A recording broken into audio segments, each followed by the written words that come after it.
Hi madam. வாங்க madam. என்னாச்சு, ஒரு மாதிரி சோகமா இருக்கீங்க? நீங்கள் வேற மேடம், இந்த பிள்ளைங்க ஸ்கூலுக்கு போகிறது போகுதுங்க, எங்கேருந்து தான் கற்றுக்கிட்டு வருதுங்கன்னு தெரியலை. இது வேணும் அது வேணும்னு சொல்லி அடம் பிடிக்குதுங்க. என்னாச்சு இன்னைக்கு, என்னாச்சு? இன்னைக்கா நான் வந்து சப்பாத்தி செஞ்சு கொடுத்துருந்தேன்ல, நீங்கள் சொன்ன மாதிரியே சப்பாத்தி செஞ்சு கொடுத்தேன். அவங்களுக்கா ரொம்ப பிடிச்சிருச்சு.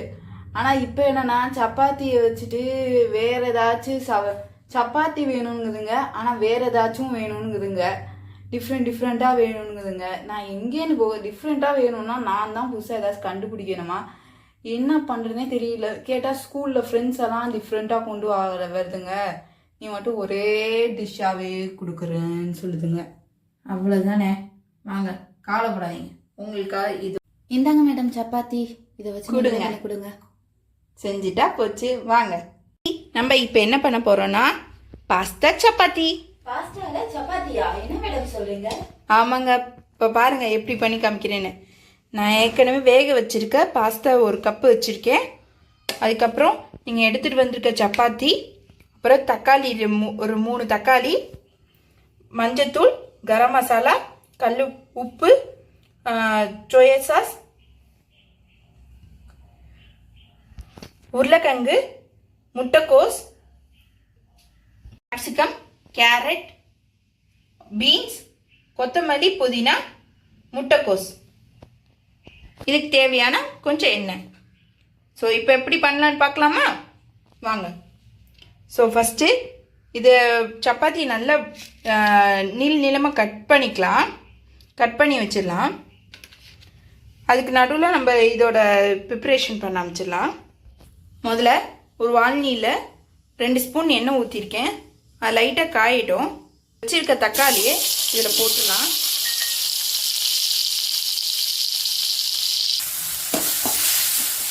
நல்லா இப்போ வதங்கினோன்னே இப்போ நம்ம எடுத்து வச்சிருக்க காய் ஒவ்வொன்றா போட்டுக்கலாம்.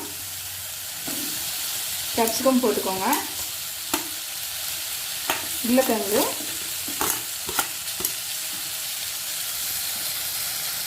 அப்புறம் கேபேஜ்,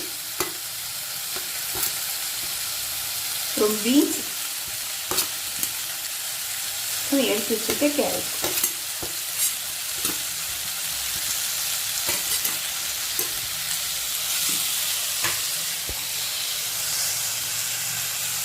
இப்போ இது வந்து நம்ம வதக்கிக்கலாம்.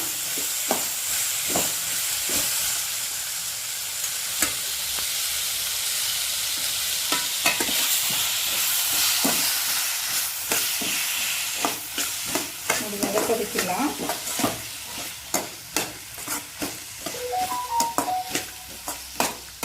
இந்த காய் வெந்திருக்கட்டும். ஏன்னா வெந்தாதான் நம்மளுக்கு வந்து இது வந்து இல்லாட்டா நறுக்குன்னு கிடைக்கும். கொஞ்சம் வேகட்டும். ஸோ நம்ம காய் இப்போ வெந்துருச்சு ஓரளவுக்கு. இப்போ நம்ம எடுத்து வச்சிருக்க மிளகாத்தூள், கரம் மசாலா, இந்த சோயா சாஸ் இதை கொஞ்சம் கொஞ்சமாக ஊற்றிக்கலாம் ஒவ்வொன்றா.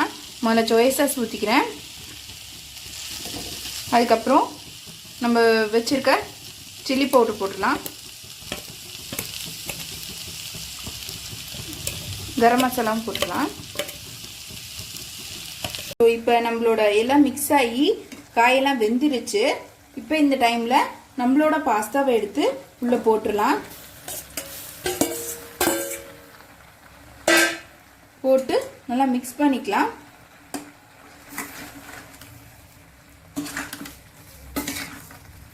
நான் ஏற்கனவே இந்த பாஸ்தா வந்து வேக வச்சு இது வந்து முதல்ல நீங்கள் தண்ணியை ஊற்றி உப்பு போட்டு அதில் ஒரே ஒரு சொட்டு எண்ணெய் ஊற்றி பாஸ்தாவை போட்டு நல்லா வேக வச்சுக்கோங்க.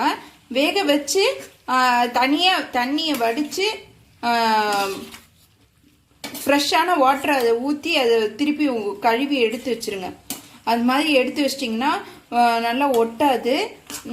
இப்போ வந்து இதை வந்து பாஸ்தாவில் இது நல்லா மிக்ஸ் பண்ணி இந்த மாதிரி வேக வச்சக்கப்புறம் இது மாதிரி எடுத்து இந்த மாதிரி மிக்ஸ் பண்ணி கலரி இது பண்ணுங்க. ஸோ நம்மளோட பாஸ்தா வந்து இப்போ ரெடி ஆயிடுச்சு. ஸோ இதுக்கு மேலே நம்ம எடுத்து வச்சுருக்க சப்பாத்தியை போட்டுக்கலாம். ஸோ இப்போ நம்ம நறுக்கி வச்சிருக்க சப்பாத்தியை இதில் வந்து அப்படியே போட்டுடலாம்.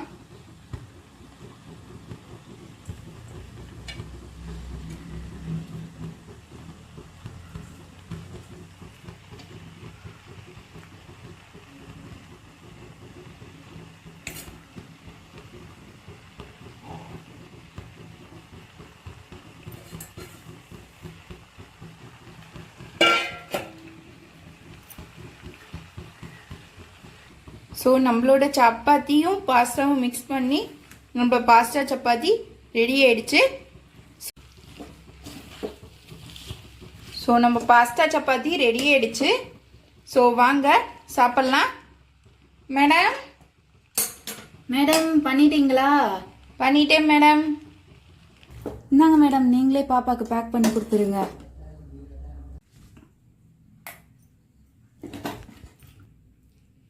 மறக்காம இதே மாதிரி உங்களுக்கான ரெசிபிஸ் வேணும்னா என்னோட சேனலை லைக் பண்ணுங்க, கமெண்ட் பண்ணுங்க, சப்ஸ்கிரைப் பண்ணுங்க. நம்ம வீட்டு தாத்தா பாட்டியோட நெக்ஸ்ட் கிச்சன்ல நான் உங்களை பார்க்கறேன். Bye bye.